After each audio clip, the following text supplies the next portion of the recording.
हा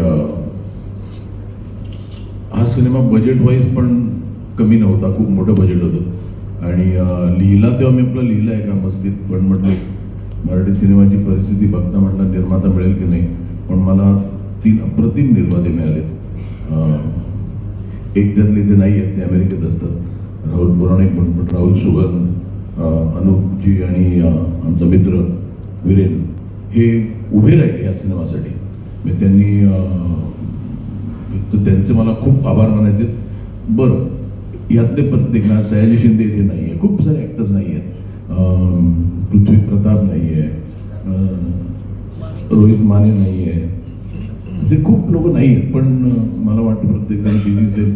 आमची इकडे 2 आमच्या आर्टिस्ट बसलेले आहेत. निलिमा तिकडे फोन करते म्हणून तुला स्टेजवर नाही बोलवलं, पण निलिमा इज माझी काय लकी मॅस्कॉट आहे. ती जुनं फर्निचरमध्ये पण होती. आणि सानिका ना, हां सानिका स्पेशल अपीअरन्स केलं. Sanika compensate for it in the next film. आमचे विनय प्रेसवाले खूप आता ॲक्टर बनायला लागले, छान वाटतं. पण ते बरंच त्यांना ॲक्टर केलं की ते रिव्ह्यूज चांगले लिहितात. पण खरंच हा सिनेमा करताना मला एकट्याला शक्य नव्हता. तो आमचे फाईट डिरेक्टर ज्यांनी खरंच खूप मेहनत घेतली आहे. ॲक्शन खूप आहे पिक्चरमध्ये. आमचा एडिटर त्यांनी जवळजवळ 2 पिक्चर सोडले हा पिक्चर करायला म्हणून. तो म्हणाला की इतका वेळ मी जगात कुठल्या पिक्चरला दिला नव्हता.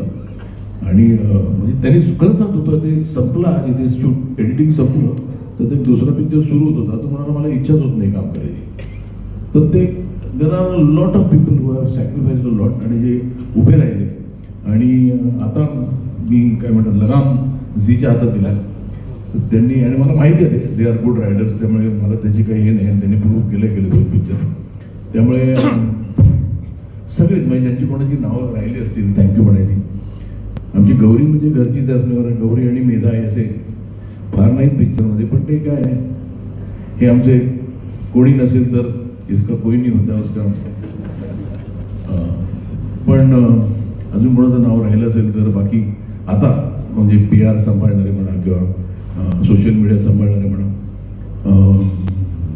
I hope we make this a milestone film. आपल्या हातात आहे आता how to go about it. Thank you. मंचावर सादिकजींना इन्व्हाइट करतो, ज्यांनी आपण मगाशी जे म्हणालो झी आणि महेश सर जेव्हा एकत्र आलेले आहेत, चित्रपट पोचलेलं आहे. सादिक चितळीकरांनी नेहमीच एक उत्तम काम केलेलं आहे. त्यांच्याशिवाय हा चित्रपट पोचणार नाही आणि म्हणूनच ते ह्या स्टेजवर असणं फार गरजेचं आहे. सादिकजी तुम्हाला काय